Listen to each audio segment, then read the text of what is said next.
వేదిక నిలబడి పెద్దలకు, రక్తం చిందించే కార్యకర్తలకు, మమ్మల్ని వేదిక కింద కార్యకర్తలకు, మీ చదువు లేకపోతే ఈ వేదిక లేదు.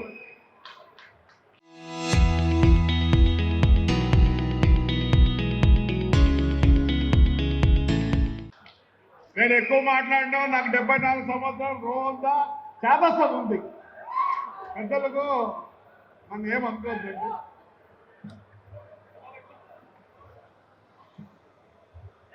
మరి నేను మా తమ్ముడు అయ్యవాళ్ళకి, మా టీజీకి అభివృద్ధి సంక్షేమం అని పెట్టినారు. అయ్యా వీళ్ళున్నారే ఇక్కడ, మనం పార్టీ మాట్లాడమేమో కాదు, ఈ కార్యకర్తలు మారరు. మరి ఏదో ప్రోగ్రాం మంచిదే, మన కార్యకర్తలకు కాదు చెప్పుకోవాల్సిందే. ప్రతి పల్లెకు పోయి ప్రతి పల్లెలో మనం ఏం చేసినాం, ఏం సంక్షేమం చేసినాం, ఏం అభివృద్ధి చేసినామని నేను అందరినీ కోరుకుంటున్నా. సేంద్ర ప్రోగ్రాం పెట్టండి. వీళ్ళు వద్దన్నా మనకు ఓటేస్తారు. ఇక్కడ ఉండే ప్రతి కార్యకర్త రక్తం మూసుకున్నాడు, పచ్చ రక్తం, ఎర్ర రక్తం కాదు, పచ్చ రక్తం. నేను నా విషయమే చెప్తా. నేను మున్సిపల్ ఎలక్షన్ లో జైల్లో ఉన్నా. నన్ను అందరం ఎక్కించింది ఎవరు? దేవుళ్ళు. నేను చాలా చూస్తున్నా. అయిన వల్ల రోల్స్ అదేంటి అన్ని యూట్యూబ్లు, సెల్ఫీలు పనిచేయవు. బీ విత్ కార్యకర్త, గో విత్ కార్యకర్త. మళ్ళీ మనల్ని అందరం ఎక్కిస్తారు. కొందరు చెప్తారు లోకేష్ బాబు సైగ చేస్తే ఏం చేస్తాడు సార్ లోకేష్ బాబు సైగ?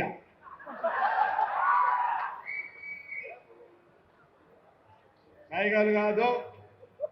ఈ కాలం ఒరే తరే అంటే కూడా పలకడం లేదు.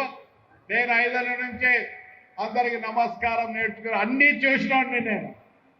దయచేసి మళ్ళీ మనం పవర్లోకి రావాలంటే చంద్రబాబు నాయుడు లోకేష్లో లేదు, ప్రతి ఒక్క లీడర్ మీద ఆధారపడి ఉంది.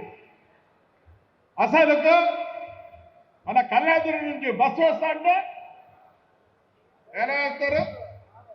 నేను మిమ్మల్ని ఏదో రెచ్చగొట్టడం లేదు. నేను మొదట్లో కాంగ్రెస్లో పుట్టి కాంగ్రెస్లో పెరిగి ఈరోజు నేను చెప్తాను, నేను అసలైన సిసలైన కార్యకర్తను. నేను తెలుగుదేశం కాదు, చంద్రబాబు నాయుడు యొక్క విజన్ చూసి నేను ఆయన వెంబడిపోయాను. దయచేసి నేను మళ్ళీ రిక్వెస్ట్ చేస్తాను, స్టేజ్ మీద ఉండే వాళ్ళకి అందరికీ. We have to plan a program and we should go to the villages. What we have told here, that we have to submit there. వీళ్ళు ఎక్కడికి పోతారు? దయచేసి ఎలక్షన్ వస్తుంది, మనం చాలా జాగ్రత్త పడాలి. దౌర్జన్యం ఒప్పుకోరు ఈ కాలంలో. మీరు అనుకుంటున్నారేమో అడ్డు చేసినాడు నేను. నో దౌర్జన్యం. నేను ఛాలెంజ్ చేసి చెప్తా, జగన్ రాడు. కేకలేదండి. ఎందుకు రాడని చెప్తున్నానంటే, నేను కళ్యాణదుర్గంలో రాళ్ళు వేశారు, కానీ ఎంతమంది ప్రజలు చూసినారు? ఏంటప్ప ఈ కాలంలో ప్రతి ఒక్కడు ఏమి కోరుకుంటున్నాడంటే, పొద్దున్న లేసానే మా పనులు మేము చేసుకొని మళ్ళీ మధ్యాహ్నం వచ్చి మా పిల్లలకు భూమి పెట్టి చల్లగా పనుకోవాలనుకుంటున్నారు. ఇవన్నీ పనికిరావు. బడ్డలి స్టేషన్లో ఉన్నాడు, నో దుర్గోపార్యం. సో మనం దాని గురించి వదిలిపెట్టండి. ఏమీ చేయలేరు. మనలో ఉంది కొద్దిగా మరి పెద్దలు ఉన్నారు, ఎందుకంటే నాకన్నా ఎక్కువ చదువుకున్నారు. They seen the word. ఏమే ఆవేశం ఉంది. 74 ఏళ్ళు అన్న నవ్వుతావు తమ్ముడు, లేదా లేదా ఆవేశం పనిచేయదు కానీ నమస్కారం పనిచేస్తారు. You have to touch each and every voter. దీనికి భయపడాల్సిన పని లేదు. గొడ్డలికి బట్టలకి వాళ్ళు భయపడి మనం బెదిరించాలని చూస్తున్నారు. దయచేసి చెప్తున్నా, నా పార్టీకి ఎంతో మంది కార్యకర్తలు ఉన్నారు. ఎక్కడ లేని సంక్షేమ కార్యక్రమాలు చేసినారు. We have to go to the root level of the village. Definitely 100% we are going to succeed. మళ్ళీ రేపు ఎలక్షన్ వస్తున్నాయి. వాస్తవం చెప్పాలంటే ఎంతమందిని నామినేషన్ వేయించున్నారు. ఆ రోజు ఘోరాలు జరిగినాయి. మనం అలాంటి పనులు చేసుకుని will be with the public, will be with them. They have to do everything.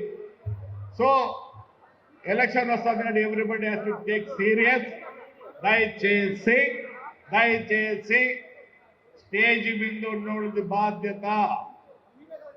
రేపు ఎక్కడన్నా ఏమన్నా పొరపాటు జరిగితే ఈ స్టేజ్ మీద వాళ్ళతో బాధ్యత తీసుకోండి. Right, thank you. పెద్దలు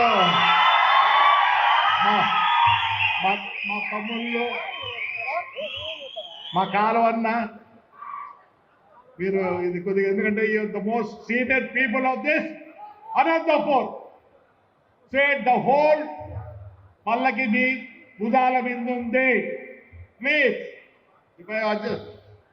సంథింగ్ ఏమన్నా చెప్పిండే, తప్పు చెప్పింటే క్షమించండి.